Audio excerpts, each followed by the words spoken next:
பார்வை பார்வை மொழி பேசவே நேற்று தேவையில்லை நாளை தேவையில்லை இன்று இந்த நொடி போதுமே வேறென்று வித என்று வீழ்த்தூவும் மழை என்ற இதய தோட்டம் பூ பூக்கிறே வாலின்றி போரின்றி வலிக்கின்ற யுத்தம் என்று இதய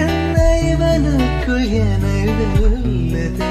இதயம் முழுக இருக்கும் இந்த தயக்கம் எங்கு கொண்டு நிறுத்தும் இதை அறிய எங்கு கிடைக்கும் விளக்கம் அது கிடைத்தால் சொல்ல